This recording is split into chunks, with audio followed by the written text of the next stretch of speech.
My wife disappeared after a girl's trip. I know that sounds dramatic, but that's exactly what it felt like. One minute, she was here, full of life and excitement, and the next, she was slipping away in ways I couldn't even begin to understand. She came back acting like nothing had changed, like everything was just as it had been before, but deep down, I knew something was off. It's funny, because we often hear people say, "I never saw it coming," and I used to think those words were overused or exaggerated. But now, I get it. That's exactly how it went for me. I never expected it. I thought I knew her. We were married for 4 solid years, and those years were full of good times, shared dreams, and promises of a future. If you had asked me then, I would have said we were doing great. We had our ups and downs, of course, like any marriage, but overall, I believed we were solid. We were a team. At first, it was just the two of us. When we got married, we had this shared vision of what life would be like together. Both of us wanted kids. At least, that's what I thought. We talked about it all the time. I remember her constantly bringing it up, talking about the number of children we'd have, the names she liked, the nursery decorations, all of it. She would scroll through the internet, endlessly looking at baby clothes, strollers, cribs, planning out our future kids' lives like we were already expecting. It was our thing, something we could connect over. Every conversation seemed to revolve around this new chapter we were going to start. But things took a sharp turn. After several months of trying to conceive, we went to the doctor. And that's when the bombshell dropped. It was me. The doctor didn't mince words. My sperm count was too low, and our chances of getting pregnant naturally were almost non-existent. The air left my lungs in that moment. I remember it vividly. It was like a punch to the gut, one that knocked all the wind out of me. The weight of that news was unbearable. My sense of worth took a hit that I didn't know how to recover from at the time. All the dreams we had about kids, about a family, just vanished. And that was terrifying. That plan, the one that had been so vivid in our minds, was shattered in an instant. I sank into a dark place after that. I was a mess. I couldn't focus on anything.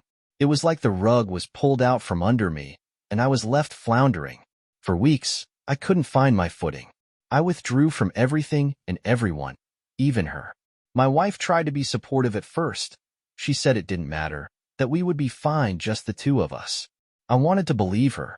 I wanted to take her at her word, but something felt off. Her tone, the way she said it, it didn't sit right with me. It felt almost too perfect, like she was trying to convince herself as much as she was trying to convince me. But here's the thing. It didn't make sense. One moment, she was all about having a family, planning out our future together, and the next, she was okay with just being alone with me. It didn't add up. Sure, people change their minds. It happens. But this felt different. It wasn't just about not wanting kids anymore. It was the way she changed overnight, how her entire attitude shifted, like something had clicked in her head and she was a different person. And, looking back now, I can see how it all started to unravel from there. She stopped talking about babies. The baby names, the nursery designs, all of it just disappeared from our conversations. And not only that, she started treating me differently. Little jabs here and there that she'd never made before. The first time she mentioned that I should work out, I brushed it off. Maybe I had gained a few pounds, but who doesn't, right? But it didn't stop there. She started making it a constant issue. How I wasn't taking care of myself, how I wasn't being productive enough around the house. These weren't things that used to matter to her. It was like she was looking for reasons to criticize me. And the worst part was, when I brought it up to her, when I questioned the sudden change in her behavior, she dismissed it. She would say I was being too sensitive or imagining things. "You're just dreaming," she'd tell me. But I knew deep down something was wrong. I could feel it. The woman I had married wasn't the same. It wasn't just the absence of the baby talk that bothered me. It was the way she acted like everything was normal, when in reality, everything was falling apart. It's hard to explain the emotional whiplash of it all. One minute, I was her partner, the man she wanted to build a life with, and the next, I was some kind of failure in her eyes. She would look at me like I wasn't enough, like I wasn't the person she thought I was. And I couldn't figure out why. There were times when I would catch her looking at me in a way that made me uncomfortable, as if I was no longer the person she had fallen in love with. It was subtle at first, But then it became more obvious. The way she spoke to me, the way she seemed to distance herself, it was like I was losing her, piece by piece, and I didn't know how to stop it. Eventually, she started going on more trips. Girls' trips, work trips. She was gone more often than not. I tried to stay calm, to trust her, but with every trip, something inside me grew more and more uneasy. I couldn't shake the feeling that she was slipping further away, and that was the hardest part. She wasn't just physically gone. She was emotionally distant. I was left trying to pick up the pieces of a marriage that I no longer recognized. And that brings us to now. She's back, acting like everything is fine, like nothing happened. She acts as though the last few months of confusion, distance, and hurt never existed. It's almost like she's trying to rewrite history, to erase the pain, and go back to how things were before. But the truth is, I don't know how to move forward with her anymore. She's not the person I married, and I'm not sure if I can ever get that version of her back. I think the hardest part of all of this is knowing that I might never understand why. What changed in her? What happened to us? Was it the loss of our dream of starting a family? Or was it something deeper, something I missed along the way? I don't have the answers, and I don't know if I'll ever get them. But what I do know is this. I can't keep pretending that everything's okay when it's not. She used to be the one who would spend hours sitting with me, discussing our future, dreaming about all the possibilities that lay ahead. There was a time when I felt like we were on the same page, when we were building something together. But that was before everything changed. She wasn't particularly cruel, but there was this strange coldness to her, something distant, as if she had already mentally checked out, as though she was simply going through the motions of our life together. It was like I wasn't really seeing her anymore, just the shell of the woman I once knew. As time went on, I began to trust her when she assured me that everything was okay. I didn't want to come across as needy or insecure, so I stopped pressing her for more. I figured that if she said everything was fine, it must be. I told myself I didn't need to worry, that we would figure it out. But the truth is, as the years passed, we were barely getting by. It felt like we were just coexisting, slipping into a routine where we hardly ever talked about anything important. We didn't share our dreams anymore, didn't plan for the future. We were more like roommates than husband and wife. It wasn't the kind of relationship I had envisioned when we first got together. There were no deep conversations about life, no spontaneous moments of connection, just the mechanical passing of time. Whenever I tried to bring up the subject of alternatives, like adoption or surrogacy, she would shut it down without much thought. I don't want to consider those options, she'd say. But I couldn't help but feel that she was more interested in avoiding the conversation than actually being honest about what was going on. It was like she was trying to convince herself that everything was okay, that she was content, even if she didn't truly feel that way. She would tell me, as long as we're together, I'm happy, but it never seemed to come from a place of sincerity. It felt more like she was trying to convince herself that she was fine, that she was okay with where we were. I never fully believed her. Something in her eyes told a different story, one of quiet desperation that she wasn't ready to confront. And then, out of nowhere, she told me she wanted to take a girls' trip. Now, traveling with her friends wasn't anything new. She had done it a few times before, and I always encouraged her to take those trips. She needed time for herself, and I was happy to support her. I understood the importance of having space and time to recharge, especially when we had fallen into such a stagnant routine. For a while, she had talked about wanting to visit America with her friends, even when we were still living in Brighton. She said it would be the perfect getaway, a chance to unwind and have fun. I didn't think anything of it. I trusted her, and we had built a solid foundation over the years. She needed this time, and I was willing to help make it happen. So, I did what any loving partner would do. I made sure she had everything she needed. I helped her pack her bags, and I drove her to the airport, wishing her a good trip. I still remember her last words to me before she left. She turned to me, and with a warm smile, said, "Thank you for being so supportive." It struck me as odd at the time because I hadn't really done anything extraordinary. It wasn't like I had moved mountains to make this trip happen. But she said it with such sincerity, and for a moment, I wondered if there was more to it than I realized. I dismissed the thought. Maybe she was just being grateful. Maybe she was trying to reassure me. I didn't think much of it. That night, I stayed up a little later than usual, just making sure everything was okay. I called her once she landed, just to check in and make sure she was safe. Her flight was supposed to take about 9 hours, so I kept myself busy, watching TV, and waiting for her to send me a message to let me know she had arrived. But as the hours passed, I began to get a little anxious. She hadn't texted, and when I tried calling her, the phone just kept ringing with no answer. I assumed she was probably exhausted after such a long flight. Maybe she had gone straight to her hotel and passed out. I told myself not to worry. She was probably fine. But when morning came, and I still hadn't heard from her, the nagging feeling in the pit of my stomach wouldn't go away. I tried calling her again, but still no answer. I sent a couple of text messages, thinking maybe she just hadn't seen them. I convinced myself that maybe her phone was on silent, or that she was busy with her friends, having fun, and didn't want to be bothered. But as the hours dragged on, my worries started to grow. The silence from her side was starting to feel like something more than just a lapse in communication. I waited another hour, and by then, I was officially freaking out. This wasn't normal. It wasn't like her to just vanish without a word. We had always stayed in touch when she traveled. She would send me little updates throughout the day, letting me know what she was up to, and I would do the same. But now, nothing. I knew something was off. It wasn't like her to be this distant, to leave me hanging without any explanation. I was starting to panic. I didn't know what else to do, so I called her sister. Maybe she had heard from her.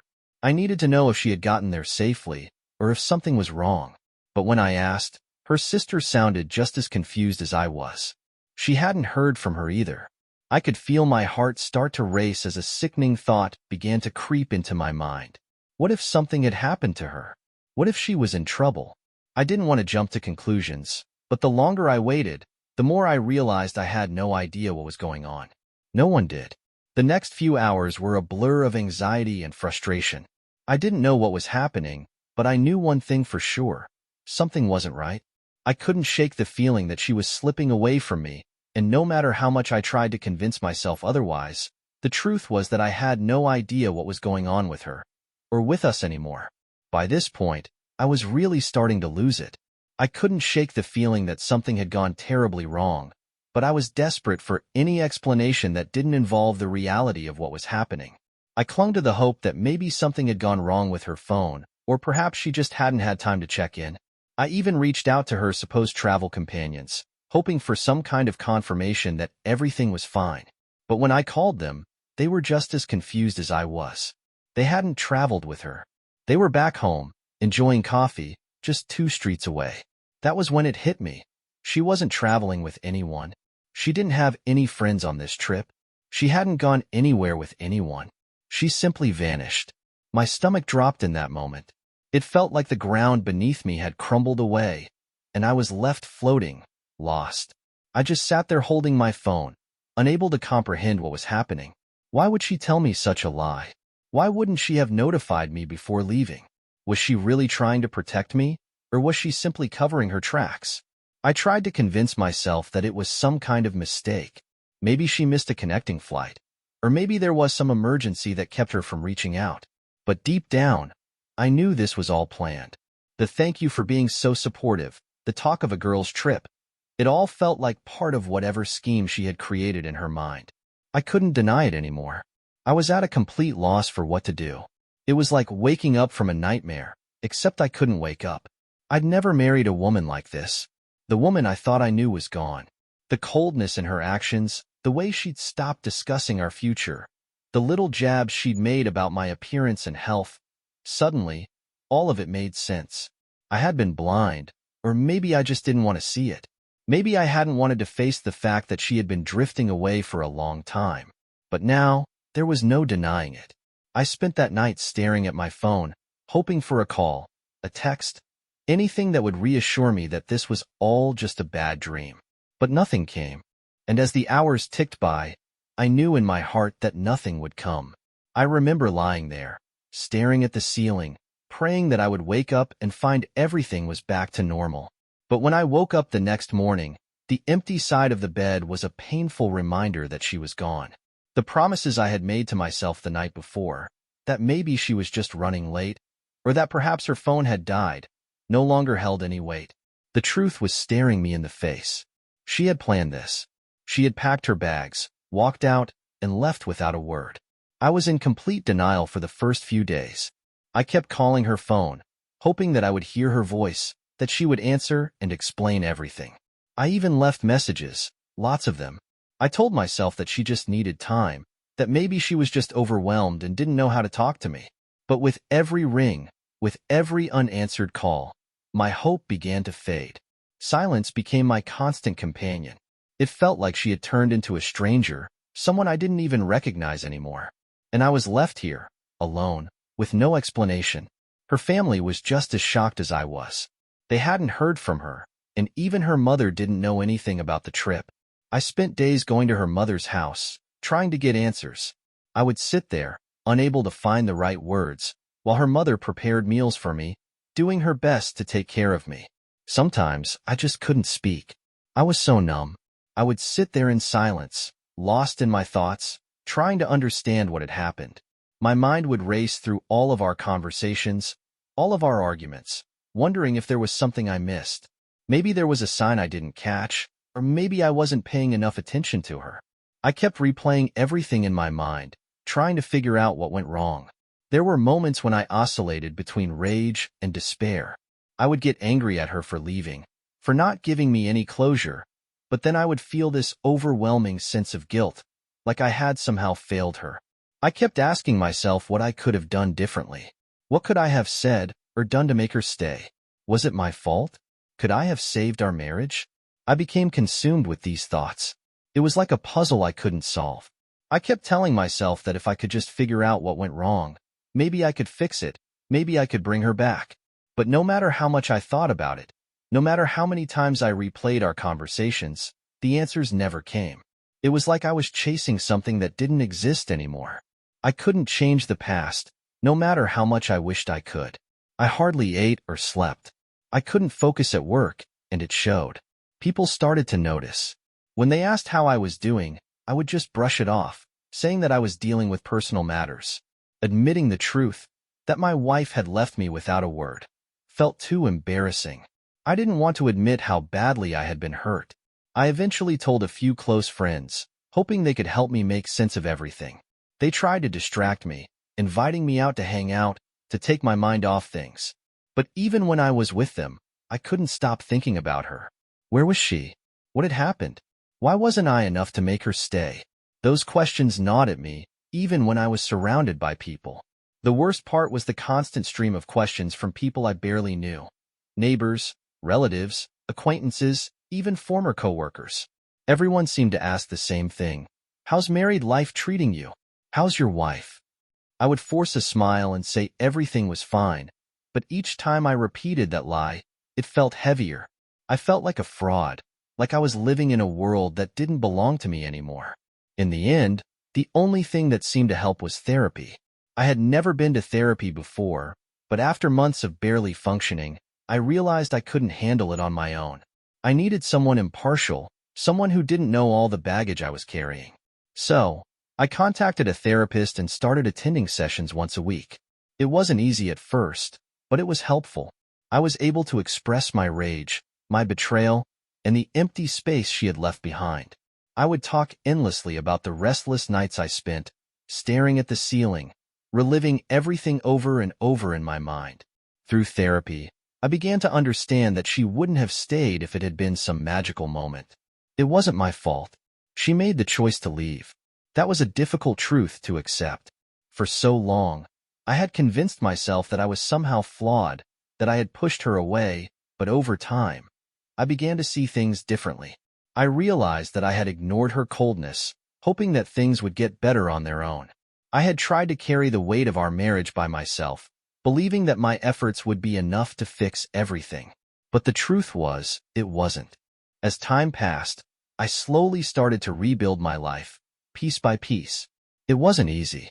It felt like I had lost so much in our marriage, but in some strange way, it was also freeing.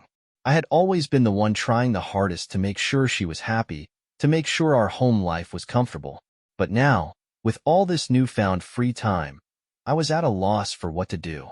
So, I started to pick up old hobbies, things I had forgotten about over the years. It wasn't much, but it was a start. It was the first step toward finding myself again. I tried everything I could think of to get back to normal. I started cooking new meals, hitting the gym, and diving into books that had been collecting dust on my shelf. Slowly, I began to feel like I was getting back to who I was before everything spiraled out of control. Work, too, started to improve. At first, I was just going through the motions. I couldn't keep up with my job, barely keeping my head above water.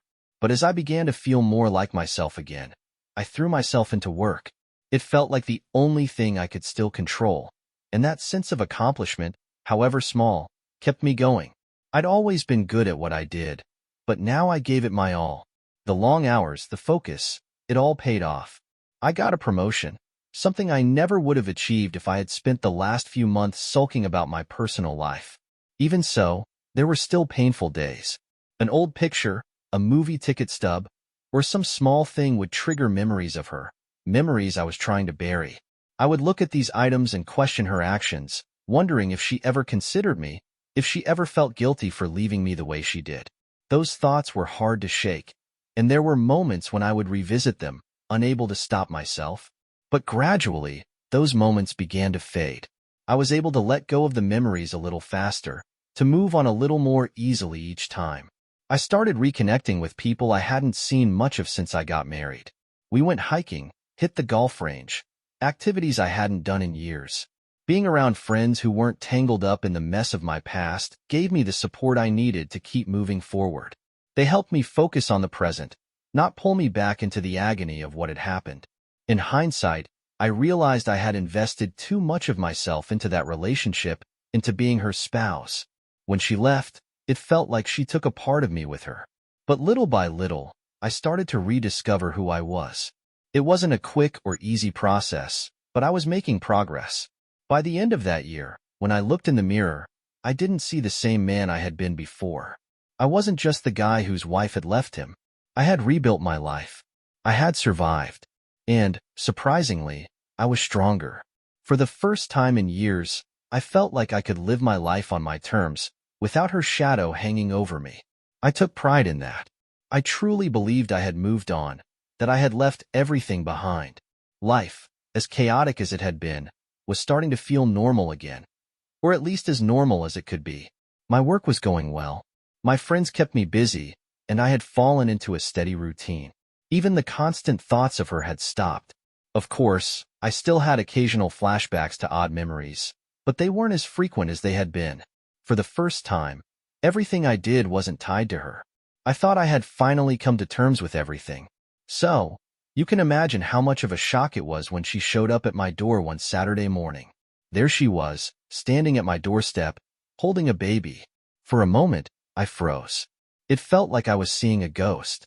My brain didn't know how to process it. She looked almost the same, maybe a little worn down, but still had that same look in her eyes. She seemed to think that I would be happy to see her. That was the part that really got to me. I had worked so hard to move on, to rebuild, and here she was, acting like everything was just fine, like nothing had happened. I stood there in silence, staring at her. I couldn't find the words, couldn't even think straight. She smiled, probably thinking I would welcome her back with open arms. She asked, "May I come in?" The audacity of it. After everything she had done, after the way she just disappeared without a trace, she expected me to let her back in. I wasn't having it. I'd spent so much time rebuilding my life, and I wasn't about to let her bring all that chaos back. I told her to stay right where she was. I didn't want her in my home. I had worked too hard to create a space for myself, a place of peace. I didn't want her to destroy that. She stood there, looking a bit disoriented, but she didn't back down. She started to explain herself, telling me she knew this might be a shock, but that she wanted to come back and explain everything. Her expression was hopeful, like she thought I would be willing to listen, as if she believed there was a chance for us again. I was tempted to just close the door in her face, to tell her everything I'd been holding in for so long. But something stopped me. Maybe it was curiosity. Maybe I just wanted to understand why she had disappeared, what she had been thinking. I don't know. So, I stayed silent and listened. She went on to tell me that she had made a huge mistake, that she had come to realize she had lost the best thing that ever happened to her. She said she had thought a lot and realized what really mattered in life. And apparently, what mattered most was the child she had brought with her. This was our second chance, she said, glancing down at the baby. Her words were almost unbelievable. Our second chance? As if this child was some kind of reset button that could just erase everything that had happened. It felt like a cruel joke. I was furious, but I did my best to keep my emotions in check. How could she think that this would work? After everything she had done, after the way she had just left without a word, she thought that showing up with a baby would magically fix things? I didn't even know how to respond.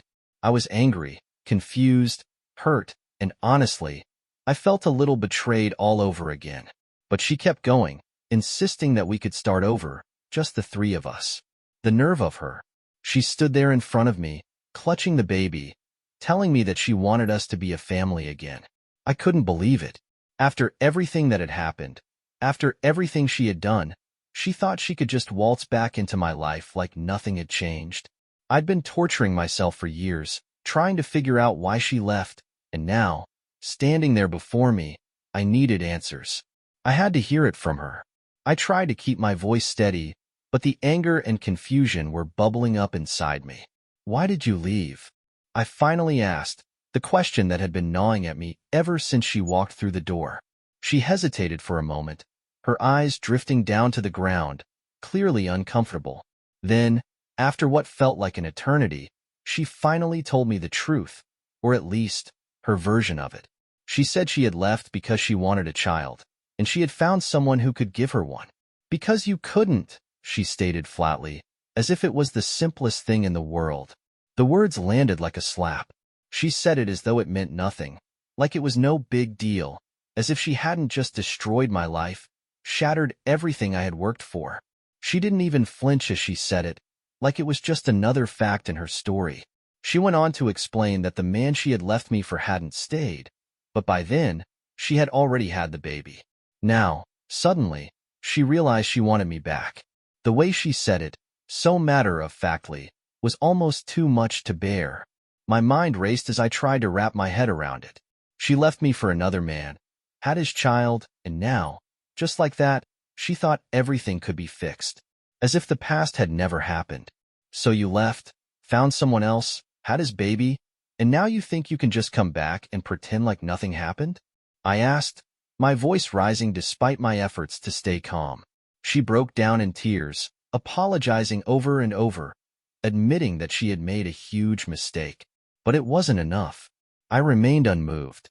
She kept telling me that she knew she was supposed to be with me, that I was the one she really loved. To be honest, it was hard to keep a straight face. What I was hearing sounded insane. Her desperation was so evident. This wasn't love. It was desperation, plain and simple. I could see it on her face. She wasn't trying to fix things because she cared about me. She was trying to fix her own mess, and I was just part of that equation. And then, she tried to guilt-trip me. She talked endlessly about how hard it had been for her to be a single mother, as if her decisions hadn't led her to that point. She painted herself as the victim, as though I should feel sorry for her. She assured me that she was ready to work things out now, that she wanted my help. The audacity. I couldn't believe what I was hearing. Who did she think I was? Was I supposed to just forget everything? Pretend like I hadn't spent years of my life wondering what happened? Wondering where she had gone? I stood there, listening, but inside, I had had enough. I didn't want to hear any more of her excuses, any more of her attempts to manipulate me. I looked her straight in the eyes and said, "You made your choice a long time ago, and now you have to live with it. There's no second chance here." She was shocked, visibly taken aback, as if she had never considered the possibility that I would say no. She had been so sure that I would take her back, that I would simply accept her story and let her back into my life. But I wasn't having it. She became irate, furious that I wasn't giving in. She accused me of being selfish, demanded that I give her another chance to make things right. She even had the gall to tell me that she could have taken half of everything and divorced me back then if she had wanted to. She even said the house should still belong to her. That was the moment I felt a surge of relief. Finally, her true self was showing through. This wasn't about love or regret. It was about her own convenience, her own desires. And in that moment, I recognized her for who she really was. I didn't argue with her. I didn't raise my voice. I simply looked at her and said, "We're done. You wanted a different life, and now you have it. This isn't my responsibility anymore." And with that, I closed the door in her face, cutting off any further words she had left. I heard her muffled shouting, the banging on the door, her pleading for me to listen. But I knew there was nothing left to say. She wasn't the woman I had married anymore. This was a stranger, someone who thought she could pick up the pieces of her life when it suited her, someone who had no understanding of what she had done to me. As I stood there, I felt a strange sense of serenity wash over me. I knew she might keep shouting, crying, knocking on the door, but I didn't care anymore. I was done. The person standing outside was not the woman I had loved. That woman was gone. The one knocking on my door now was someone else entirely, and I wasn't going to let her back in. I moved away from the door and took a seat, feeling lighter than I had in years. I thought that would be it, that she would finally understand that I wasn't going to give in, that I had moved on. But no, instead, she started pounding on the door again, shouting even more desperately. The nerve. It was almost unbelievable. She stood there, insisting that I listen to her, as if this was just another argument, as if the past had never happened. But I wasn't going to play along. I had worked too hard to rebuild my life, too hard to find peace, to let her come back and ruin it all over again. For a moment, I considered ignoring her, letting her shout until she grew tired. But then, curiosity got the better of me. I wanted to hear what excuses she would come up with this time. So, I opened the door just enough to let her know I was paying attention, but not enough to let her in. She looked at me, stunned, as if she had been slapped in the face.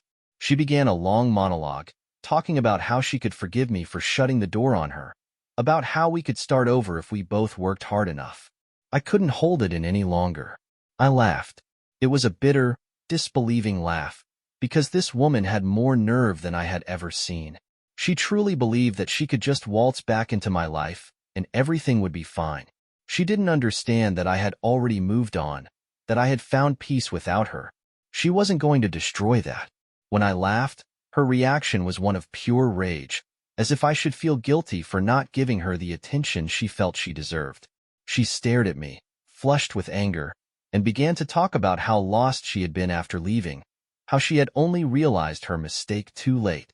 "You don't understand how hard it was for me," she said, as though I should somehow sympathize with her. But I didn't. I had no empathy left for her. I told her bluntly, "You left. You had your chance, and you threw it all away. I'm not just going to pretend none of that happened because now you feel like it." Her face went pale for a second, and then she started trying to make me feel sorry for her, saying how hard things had been for her without me. I wasn't buying it. She had made the decision to leave, had planned it, created a false story, and then acted on it. Now, her sudden remorse meant nothing to me. When I told her that, her whole demeanor shifted. The sad, repentant act vanished in an instant. She stopped playing the victim and turned on me, accusing me of being unjust and lacking the grace to give her another chance. "You don't understand what I could have done," she said, her voice rising in indignation. "I could have taken everything from you back then. I could have taken half of everything you own." She said it so boldly, so confidently. I stood there, stunned. This woman, who had abandoned me without a word, now believed she was entitled to something, as if she deserved some sort of reward for not taking everything I had. I stared at her, incredulous, and then, almost on instinct, I responded. "So, what am I supposed to be grateful for? Grateful that you only ditched me and didn't take my stuff with you?" Her expression shifted again, this time a mix of rage and something else, maybe desperation or guilt. But by that point, I didn't care. I was done. All the years I had spent questioning myself, feeling guilty, wondering if I had done something wrong to drive her away, they all disappeared in that moment. When I saw her for who she truly was, I felt the weight lift off my shoulders. The burden I had been carrying was gone. But of course, she wasn't finished. She started pacing back and forth on my porch, shouting that I would regret not giving her another chance. She told me I would never find anyone like her again, as if somehow I was the one who had lost out. It was almost surreal, the way she tried to flip the script and make me the one pleading for her to stay. She was the one who ruined everything. She was the one who walked away. But somehow, she was trying to make it seem like I had made the mistake by not welcoming her back with open arms. As she got louder, her tone shifted. She began to accuse me of being the cause of her leaving, claiming that I had failed her as a husband because I couldn't conceive. Her reasoning was twisted. She believed that my inability to have children somehow justified her leaving me to have a baby with someone else. The mental gymnastics were astonishing. I honestly couldn't believe she was trying to blame me for her decisions. I finally snapped. If you wanted a kid that badly, you could have told me the truth. You didn't have to lie to my face and pretend everything was fine while planning your exit. She just stood there, staring at me as if I had struck her. But I wasn't finished. You made that choice all on your own, and now you have to live with it. That's not my problem, I said, my voice firm. But she wasn't done. She switched back to her dejected expression, trying once more to guilt-trip me. This time, she started talking about the child in her arms, telling me how unjust I was being by ignoring him. She tried to use the baby as a tool to make me feel guilty, as if I were the villain in this situation. I wasn't falling for it. I don't know that child, I said coldly. I have nothing to do with him. He's not mine, and neither are you. That was the final straw. The moment I said those words, I could see the truth dawning on her. She finally understood that I wasn't going to change my mind. I wasn't going to allow her back into my life. The rage that had been burning in her eyes started to fade, replaced by something else. Maybe regret, maybe exasperation, but honestly, I didn't care. It didn't matter anymore. She had made her choices, and now she had to live with them. And for the first time in a long time, I felt like I was finally free. She had tried to walk all over me, expecting me to just smile and give her credit for returning. But now, she was nothing but a stranger to me. For a few more seconds, she stood there, as though she were waiting for me to call her back, to open the door and let her back into my life. I didn't say another word. I didn't need to. When it finally hit her that I meant every word I had said, I just stood there, watching her face fall. Then, without hesitation, I closed the door. I didn't glance back, didn't wait for her to knock again. In that moment, I knew without a doubt that I had made up my mind, and there was no turning back. There was an odd sense of relief that washed over me. It was as though I had finally won something. Freedom, perhaps. I had spent so much time wondering if I could ever escape the weight of everything that had happened, and now, I felt like I could finally breathe again. As I moved away from the door, I realized that it was truly over. She had spent so much time trying to manipulate her way back into my life, but it wasn't going to happen. She was a memory now, one that I had finally consigned to the past. I felt at peace, an odd sense of tranquility that I hadn't felt in years. It was pleasant, a stark contrast to the emotional turmoil I had been drowning in for so long. But, of course, it wasn't as clean and tidy as I had hoped. A few days later, her mother texted me. She apologized, saying she was embarrassed by her daughter's actions and that she had tried to reason with her, but it had clearly failed. I could tell that her mother was genuinely upset, and I didn't want to drag her into it, so I kept my response short. I simply thanked her for checking in and left it at that. I wasn't going to justify my decision to anyone, and I wasn't going to offer any more information. She knew it was over. She had to. Over the next few weeks, I started to pick up bits and pieces of information through social media and mutual connections. Apparently, my ex had gone back to living with her parents, and things were not going well. The father of her child, the man she had left me for, was not involved. He had bailed, leaving her to figure things out on her own. It was clear that he hadn't intended to stick around, and now she was left to clean up the mess she had created. Her former friends, the ones who had supported me when she first disappeared, weren't feeling sorry for her. They had moved on with their lives and didn't want to get caught up in her drama again. Her parents were unhappy too. They didn't have the means to support her and the child, and I could tell they were struggling. Her father called me shortly after her mother's text. He was direct but polite. He mentioned their financial difficulties and suggested that maybe I could help them out in some way. He talked about the baby, about how difficult things were for them. "We know you cared about her once," he said. I listened, but I couldn't help but laugh a little. It wasn't out of spite, but it was almost ridiculous. He was asking me to step back into a situation I had already moved on from. When he went on about how his daughter just needed a little help to get back on her feet, I politely told him that his daughter made her own decisions and that I wasn't in a position to help. I was no longer emotionally invested in her or her situation. He didn't push it further. I think he understood the message.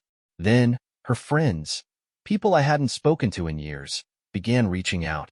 Some of them tried to guilt-trip me, saying that she was going through a difficult time and maybe I should reconsider giving her another chance. One even said that the child needed a father figure and that I shouldn't let my resentment get in the way of helping him. But I refused to back down. I refused to let anyone make me feel guilty for making my own decision. I had given that woman everything I had, only for her to throw it all away. If she wanted help, she could figure it out on her own. She wasn't going to use me as her safety net just because things hadn't gone as she planned. Eventually, the calls and messages stopped. People began to realize I was serious. I had moved on, and I wasn't going to be pulled back into that chapter. That's when the real peace settled in. For the first time in years, my life felt calm and typical. I had my friends, my job, my routines. I had rebuilt my life, not in any grand, dramatic way, but on my own terms. It wasn't glamorous, but it was mine, and that was enough. In a strange way, I started finding joy in the small things again. Reading books I had been meaning to read for years, cooking my own meals, taking walks. I could live my life as I pleased, without anyone else's approval or expectations. For once, I didn't feel like I was constantly worried about others' happiness. I had reclaimed my own life. Occasionally, I would bump into someone who knew both of us, and they'd ask, "Hey, what happened to her?" I would just give a brief, polite answer and move the conversation along. I didn't want to dwell on it.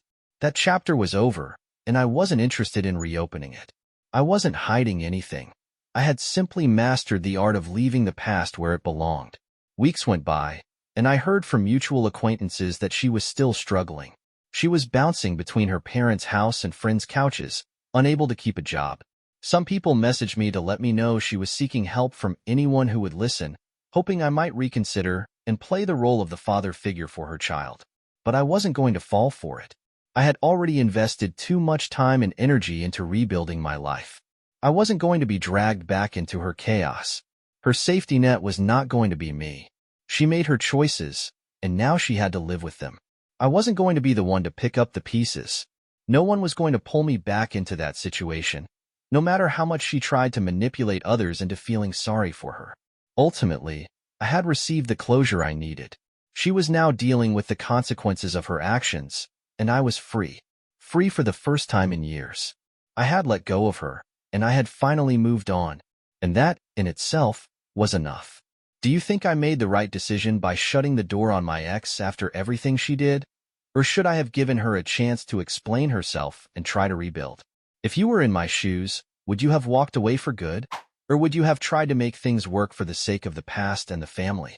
Let me know your thoughts in the comments. Thanks for being here.